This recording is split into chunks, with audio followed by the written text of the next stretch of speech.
ആക്രമിച്ച കേസിൽ ഗൂഢാലോചന കുറ്റം ചുമത്തിയിരുന്ന 8ാം പ്രതി ദിലീപിനെ വെറുതെ വിട്ടിരിക്കുകയാണ്. ഇനിയൊന്നും പേടിക്കാനില്ല. എന്റെ ഈശ്വര, എന്റെ പ്രാർത്ഥന കേട്ടു. കൊട്ടേഷൻ നൽകിയുള്ള ബലാത്സംഗ കേസ് എന്നുള്ളത് നിലനിൽക്കില്ല എന്ന രൂപത്തിൽ വിധി വരികയാണ്. സർവശക്തനായ ദൈവത്തിന് ആദ്യം തന്നെ നന്ദി പറയണു. ഈ കേസിലെ ക്രിമിനൽ ഗൂഢാലോചന ഉണ്ട്. ആ ക്രിമിനൽ ഗൂഢാലോചന അന്വേഷിക്കണമെന്ന് മഞ്ജു പറഞ്ഞിടത്തുനിന്നാണ് എനിക്കെതിരെയുള്ള ഗൂഢാലോചന ആരംഭിച്ചത്.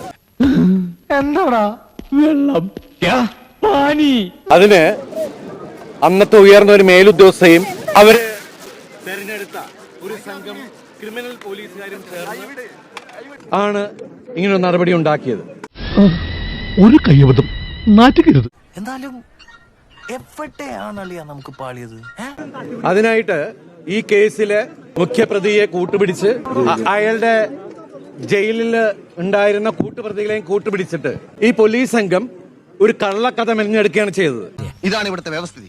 V are living in a very cruel society. എന്നിട്ട് ഈ പോലീസ് സംഘം ചില മാധ്യമങ്ങളെയും അവർക്ക് ഒത്താശ ചെയ്തു കൊടുക്കുന്ന ചില മാധ്യമ പ്രവർത്തകരെയും കൂട്ടുപിടിച്ച് ഈ കള്ളക്കഥ സാമൂഹ്യ മാധ്യമങ്ങളിലൂടെ പ്രചരിപ്പിക്കുകയും ചെയ്തു. പിന്നെ അത് കിട്ടണം.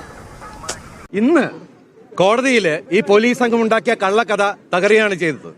അഞ്ചാറബത്തൊക്കെ എല്ലാവർക്കും പറ്റേ. ഈ കേസില് യഥാർത്ഥ ഗൂഢാലോചന എന്ന് പറയുന്നത് എന്നെ പ്രതിയാക്കാനാണ്. അല്ല, അങ്ങനെ സംഭവിച്ചൂടായില്ല. ശാസ്ത്രം വളരെ സമൂഹത്തില് എന്റെ കരിയർ, എന്റെ ഇമേജ്, എന്റെ ജീവിതം നശിപ്പിക്കാൻ വേണ്ടി ചെയ്തതാണ്. പിന്നെ നിങ്ങൾക്കൊക്കെ ഒരു ധാരണയുണ്ട്, ഞാനൊരു എടുത്താട്ടക്കാരനും പക്വതയില്ലാത്തവനുമാണെന്ന്. എന്റെ ബുദ്ധിപരമായ നീക്കങ്ങളൊക്കെ ഇനി നിങ്ങൾ കാണാൻ തുടങ്ങുന്നേ ഉള്ളൂ. അപ്പൊ എല്ലാം പറഞ്ഞ പോലെ നമുക്ക് പിന്നെ കാണാം.